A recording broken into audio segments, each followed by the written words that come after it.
Augustus staan bekend as orgaanskenking bewusmakingsmaand. Nou hierdie tema sluit baie mooi aan by die skrywer Gabi Lowe se inspirerende boek oor haar oorlede dogter Jenna.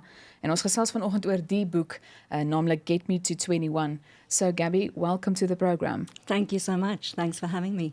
I Happy Women's Day. Thank you to you too. I would like to focus on the background. I mean, please share the story behind this book with us. Absolutely. So Jenna was my eldest daughter, fit, healthy, normal child who, when she was 16, first started showing signs of breathlessness. Mm-hmm. We were on the beach in Plet and we got a very hectic phone call from Stuart, my husband's younger sister, to say that her daughter had been diagnosed with a rare form of cancer. And we came flying back to Cape Town. And shortly after that, Jenna started showing signs of breathlessness. Initially, we thought it was anxiety because of Natalie, but soon realized that wasn't the case. And then it was a long, long struggle to get her diagnosed. Mm-hmm. It turned out she only got properly diagnosed sort of 18 months later with a very rare lung condition called pulmonary hypertension, which very little was known about in South Africa. And so Jenna, who actually was born with a social conscience, was very beautiful and also very bright, decided to take it upon herself to raise awareness for this disease because it wasn't even listed with medical insurances in South Africa. And her campaign really garnered a lot of attention. And we had a long battle, which is all in the book, of trying to get medication into South Africa because of the 18 treatments available for pulmonary hypertension, only one was available in South Africa. Sure. But as we campaigned, so more and more people crawled out of the woodwork, and actually there were a lot of patients in South Africa with pulmonary hypertension who till then had no access to the care they needed, to the treatments they needed, to the doctors. And so Jen's campaign actually has changed their lives too. But many years later, well, 3 years later, it became very clear that no matter how much I'd fought and how many medications we'd brought in, she was getting worse. And she needed to be listed for a double lung transplant, which was brutal. But what was even more brutal was to realize that now that my child was emergency listed for a double lung transplant, that in actual fact, in South Africa, the home of the heart transplant, we have one of the lowest organ donation rates in the world. Wow. Sure. And so Jen came to me and she said, "Mum, what are we going to do?" And by then she was really sick. She was on a mobility scooter. She was on full-time oxygen. She was still trying to lead a normal life. She was going to university. And that's how Get Me to 21 was born. And I'm sure you've seen it. It went viral overnight. It's a 40-second video of her literally inviting the whole nation to her 21st birthday. And she says, all you need to do to come to my party is sign up to be an organ donor. Wow. So that's why Get Me to 21. She was 20 at the time that she recorded that video, and she knew she wouldn't get to her 21st birthday without lungs. How do you manage the helplessness? That's even before waiting for lungs on that waiting list. Knowing there's an illness that no one knows anything about as a mother. Because I think there's people just giving up hope, and I think you're going to bring a lot of hope. But what was your anchor? My anchor was Jen. She led the way for how we behaved because she was never helpless. She never became a victim. And what we did was, as a family, we really kind of banded together to say, well, what can we do? And we wouldn't take no for an answer. And so we lobbied Medical Control Council. We lobbied Parliament. We said, what are the barriers to entry? Why can't we bring this drug in? We lobbied, we got Section 21A approval to bring it in. We found a pharmaceutical company to bring it in. I approached all the companies, the pharma companies across the world. I reached out to doctors on the other sides of the world. And Jenna was such a voice. She blogged. She wrote a song that Christy, my younger daughter, sang called I Need More Time, and Good Luck produced it. And so when I did reach out to those international doctors, it was amazing. The response was, are you kidding me? Of course we'll help you. In fact, the one doctor said in her email, I go to sleep at night with the words of Jenna's song ringing in my head. Of course we'll help you. And so Jen came to me and said, well, this is not for me. This is for everybody. She knew how far gone she was. By the time she was diagnosed, she was already category 3.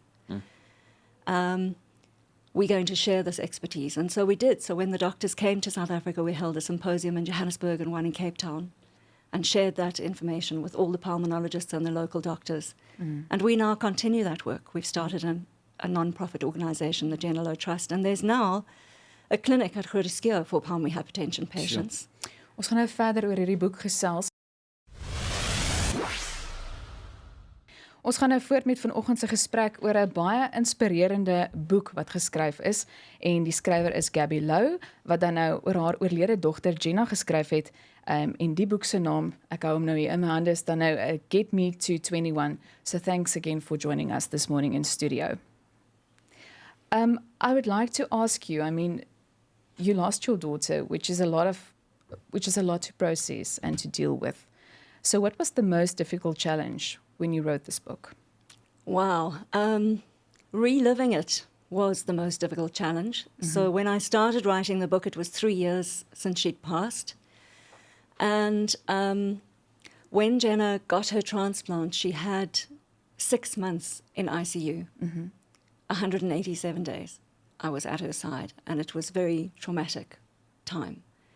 So having to revisit those memories, go into my mind, find them, process them, write about them, relive the pain, which I do anyway, really was extremely tough. Yes. But what I can tell you is that I feel lighter as a result. And it's really helped me to process and integrate the grief. And it's one of the things that I've learned and that I share in the book. You know, we're so scared of pain as humans. We try and avoid it. We go into denial. We try anything to shut it out. And in actual fact, there is no life without pain. There is no joy without pain. Yes. The two go hand in hand. If you shut out the pain, you shut out the joy. And Jen taught me that.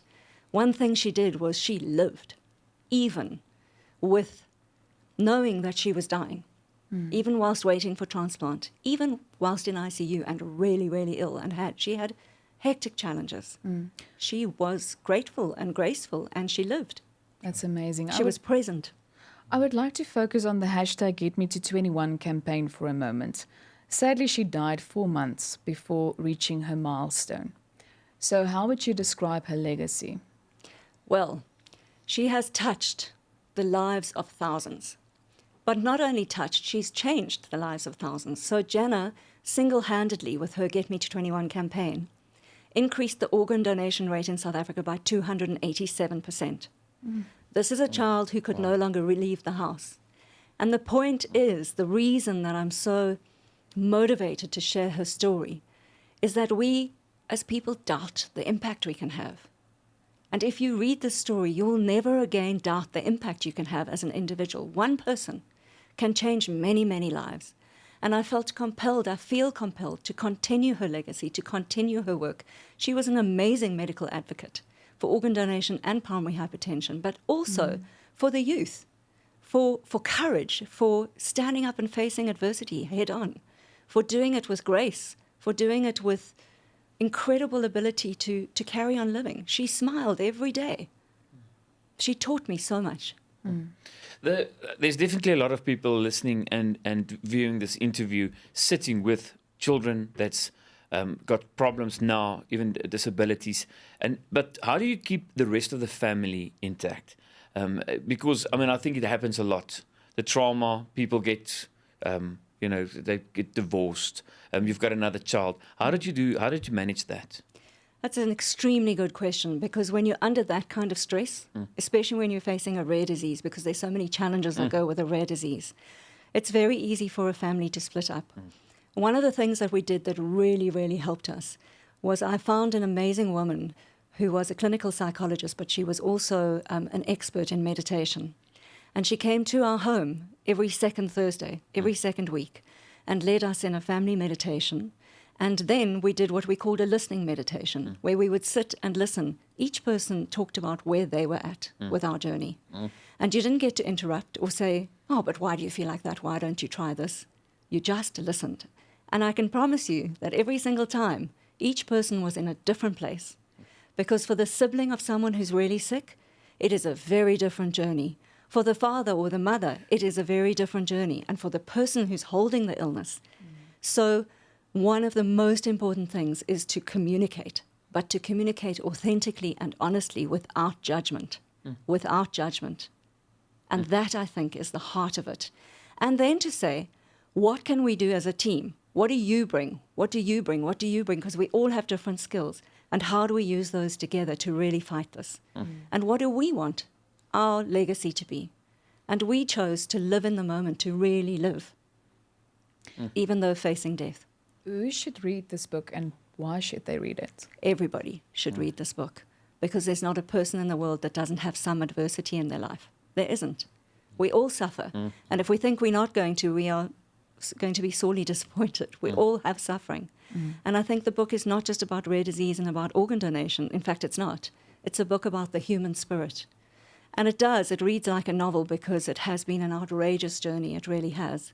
And I've had the most amazing messages from people who have read the book telling me that it's had a profound impact on them. So I implore anybody and everybody to read it. I think especially in Women's Month, I mean, we've heard about the lady being killed in Cape Town. Yeah. You know, just enjoying horse riding, and there's people, it ends abruptly, it just ends. And you had this journey. So for me, I mean, the focus, the power of women, what would you say to empower women? I mean, I think there's mothers that's just on the ground every day in this country. Absolutely. We are all battling all the time. And I think that the most important thing is to find a way to live with courage.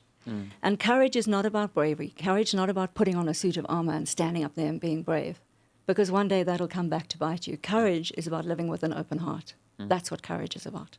I think anyone who hasn't been through a trauma process as this, the question would always be, but does it become easier? Does it become better? What is your input on that? And maybe your advice, once again. I didn't think I would ever survive the death of my child. We were inextricably linked, her and I. And here I am, and I can tell you that you will find some joy again.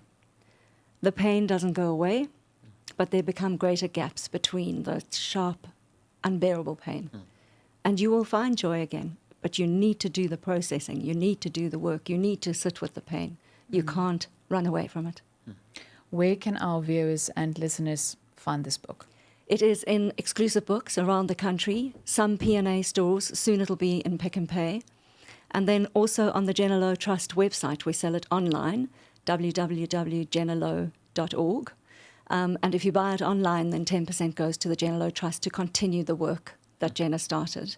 It's also on Kindle and will be on Amazon in a few weeks' time. Right, and there's a launch on Wednesday. Yes, thanks for asking about that. At the Hyde Park Exclusive Books on Wednesday night at 6, and anybody's welcome. I'd love to meet them. And then one last question. Even when we spoke now with Demi Lee, was, you know, like, even she's got the misinformation about being an organ donor. You know, to spread that word, to say, talk to your family so they can say yes. You can have the card, you can do whatever you want. If the family says no, it's the most important thing. Have the conversation, because even if you signed up on the registry, your family, if they're not up for that, can say, no, we don't want to donate. So you have to have the conversation. And it's a conversation people battle to have because they think it's a conversation about death. It's a conversation about life. About life. You don't need your organs when you're in heaven, but you could save the lives of 7 people. It's a conversation about life. Sure. Gabi Lowe, you are such an inspiration. Thank you so much for sharing your story with us this morning. Thank you for having me. We appreciate Thank it. you.